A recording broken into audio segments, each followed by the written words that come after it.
શ્રીમદ ભગવદ્ ગીતા અધ્યાય 2 સાંખ્ય યોગ શ્લોક 49 47મા શ્લોકમાં ભગવાને અર્જુનને કહ્યું કે તું તારું કર્મ કર, ફળ મળ્યા કરશે, ફળ પર તારો અધિકાર નથી. શ્લોક 49માં સદભાગ્યથી કે કઠોર પરિશ્રમથી મેળવેલી સંપત્તિનો સદુપયોગ કેવી રીતે કરવો, કેવા પ્રકારનું કર્મ કરવું, એની સમજ આપણને આ શ્લોકના માધ્યમથી મળે છે. આપણે શ્લોક 49નું પઠન કરીએ, પછી તેને વિગતે સમજીએ. દૂરેણ હૈવરમ કર્મ બુદ્ધિયોગા ધનંજય બુદ્ધો શરણમ અનવિચ્છ કૃપણઃ ફલહેતવઃ.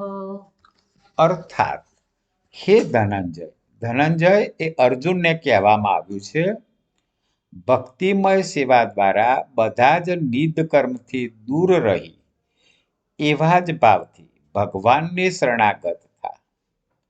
જે લોકો પોતાના કર્મના ફળ ભોગવવાની ઈચ્છા રાખે છે તેઓ કૃપણ છે. ફળની અપેક્ષાએ, ફળની ઈચ્છાથી કોઈ કામ કરીએ છીએ તો એ ફળ મુક્તિના માર્ગે નથી લઈ જતું.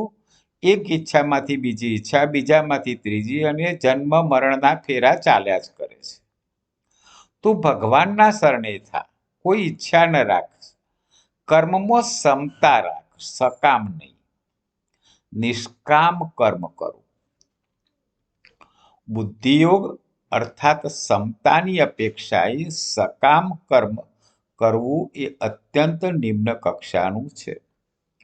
સમતા, સમતા એટલે કોઈ સુખ કે દુઃખની અનુભૂતિ જ ન થાય, બંને પરિસ્થિતિમાં સરખા રહે, એની સરખામણીમાં સકામ કર્મ એટલે કોઈ અપેક્ષાથી કર્મ કરવું એ નિમ્ન કક્ષાનું છે. અપેક્ષા વગર નિષ્કામ કર્મ કરવું અને સકામ કર્મ કરવું. તો સકામ કર્મ જે છે એ નિષ્કામ કર્મ ભાવથી નિમ્ન કક્ષાનું છે. કારણ કે કર્મ પણ ઉત્પન્ન અને નષ્ટ થાય છે, તથા તે કર્મોના ફળનો પણ સંયોગ અને વિયોગ થાય છે. પરંતુ યોગ એટલે કે સમતા, સમતા એ નિત્ય છે, તેનો કદી વિયોગ થતો નથી, તેમાં વિકૃતિ નથી આવતી. આથી સમતાની અપેક્ષાએ સકામ કર્મ, જો કોઈ અપેક્ષાએ કર્મ કરો તો તે નિમ્ન કક્ષાનું છે. સઘળા કર્મોમાં સમતા જ શ્રેષ્ઠ છે. સમતા એટલે સ્થિર રહેવું, સુખમાં પણ અને દુઃખમાં પણ. સુખમાં આનંદિત ન થઈ જવું, દુઃખમાં દુઃખી ન થવું. બંને પરિસ્થિતિમાં જે માણસ સમતા દાખવે છે એ સ્થિર છે. સમતા વિનાના તમામ જીવો કર્મ કરતા જ રહેશે, તથા તે કર્મના પરિણામમાં જન્મતા અને મરતા અને દુઃખ ભોગવતા રહેશે. કારણ કે સમતા વિના કર્મોમાં ઉદ્ધાર કરવાની તાકાત નથી. કર્મોમાં સમતા એ જ કુશળતા છે, અને કર્મમાં સમતા ન રહે એ પશુ બુદ્ધિ છે. ભાગવતમાં પણ સુખદેવજીએ રાજા પરીક્ષિતને કહ્યું હતું કે ત્વમ તુ રાજન મરિષ્યતિ પશુ બુદ્ધિ મીમાંમ જહી. રાજન, હવે તમે આ પશુ બુદ્ધિ છોડી દો. દૂરેણ કહેવાનું તાત્પર્ય છે કે જેવી રીતે પ્રકાશ અને અંધકાર કદી સાથે નથી હોઈ શકતા, એવી જ રીતે બુદ્ધિયોગ અને સકામ કર્મ પણ કદી સાથે ન હોઈ શકે. સકામ કર્મ એટલે કે કામની ઈચ્છાથી કર્મ કરવું, અને બુદ્ધિયોગ, બુદ્ધિયોગ એ કામની ઈચ્છા વિનાનું કર્મ છે. તો બંને સાથે ન હોઈ શકે, અંધકાર અને પ્રકાશની જેમ છે. કારણ કે બુદ્ધિયોગ તો પરમાત્માની પ્રાપ્તિ કરાવવા વાળો છે, અને સકામ કર્મ જન્મ મરણ આપવા વાળું છે. બુદ્ધો શરણ મનવિચ્છ, તું બુદ્ધિનું શરણ લે. સમતામાં નિરંતર સ્થિર રહેવું એ જ એનું શરણ લેવું છે. તો કૃષ્ણ ભગવાન અર્જુનજીને કહે છે કે તું બુદ્ધિનું શરણ લે, સમતામાં સ્થિર થઈ જા. સમતામાં સ્થિર રહેવાથી જ તને પોતાની સિદ્ધિનો અનુભવ થશે. કૃપણાહા ફલે હેતવ, કર્મોના ફળની ઈચ્છાવાળા બનવું એ અત્યંત અયોગ્ય છે. કર્મફળ, કર્મ સામગ્રી અને શરીર વગેરે કારણોની સાથે પોતાનો સંબંધ જોડી દેવો એને જ કર્મફળનો હેતુ બનવું કહે છે.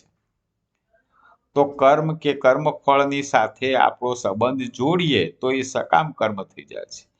આથી ભગવાને 47મા શ્લોકમાં મા કર્મ ફલ હેતુ ભુવ કહીને કર્મોના ફળની ઈચ્છાવાળા બનવાનો નિષેધ કર્યો છે. સદભાગ્યથી કે કઠોર શ્રમથી મેળવેલી સંપત્તિનું સદુપયોગ કેવી રીતે કરવો એ કૃપણો જાણતા નથી. આપણે જે કોઈ સંપત્તિ મેળવી છે, આપણા નસીબથી મેળવી છે કે આપણા કર્મથી, કઠોર પરિશ્રમથી મેળવી છે, એનો સદુપયોગ કેવી રીતે કરવો કૃપણો એટલે ઈચ્છાવાળા માણસો એ જાણતા નથી. મનુષ્ય તેની સમગ્ર શક્તિઓ કૃષ્ણ ભક્તિના કામ કરવામાં વાપરવી જોઈએ. તમારી જે કંઈ ધન સંપત્તિ છે, તમારી પાસે જે કંઈ વસ્તુ છે તો એનો સદુપયોગ કરો. દુઃખી માણસોને મદદ કરવા આપની સંપત્તિનો કેટલોક ભાગ વાપરો,